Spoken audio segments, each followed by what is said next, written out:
So what has the Dana Henderson addition done to your game prep routine?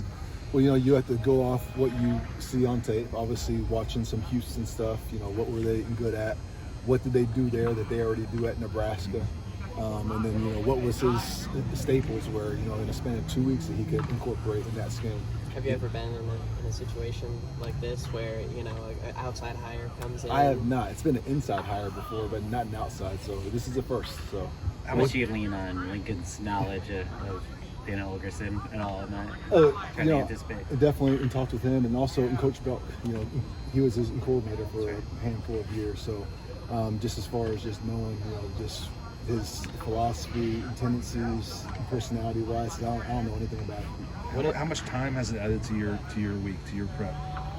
It adds some time. It adds some times at night. There's some late nights, but you have to cover all your P's and Q's. How much do you imagine things can really change with an offense from someone coming in? You don't really know. That's why you want to see how much of what they're doing were they already doing when he was the head coach, so he could just add on to that. Is there anything that he did that's different that we think that they could incorporate in the span of 2 weeks? You can't change too much, but you could definitely change some stuff over a bye. What were some of just the staples that you observed, his time at Houston, that you noticed some similarities between, what Nebraska likes to do that you feel you guys can kind of game plan against? There is a few things, we're keeping that stuff in staff, but there are some things that we think that we'll be able to take advantage of. What have you seen from Dylan Raiola on film?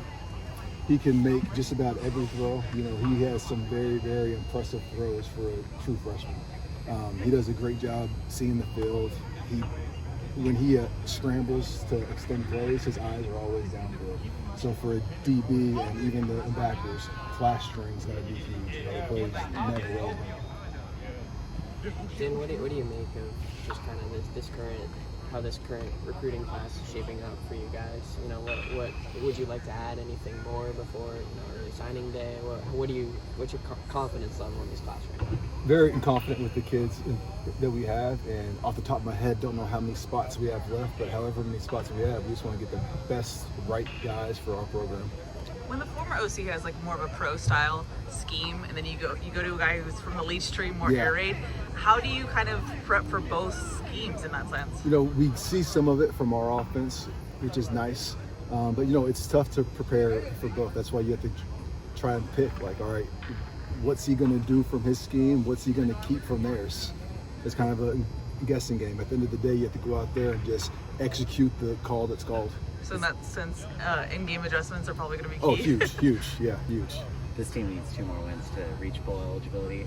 How big of a goal is that now that you're looking down the course of this season, and how important would it be to have those extra practices, especially given the amount of young guys on defense? Huge, just from a development standpoint, seeing some of the growth of the kids who just started to play. I want to keep that going as long as possible. In general, how has NIL changed defensive recruiting?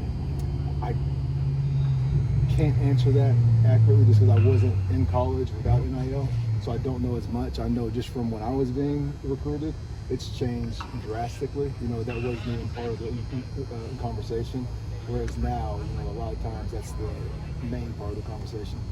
What did the bye week do for some of the lingering injuries in the secondary and whatnot? It gave guys extra time to recover.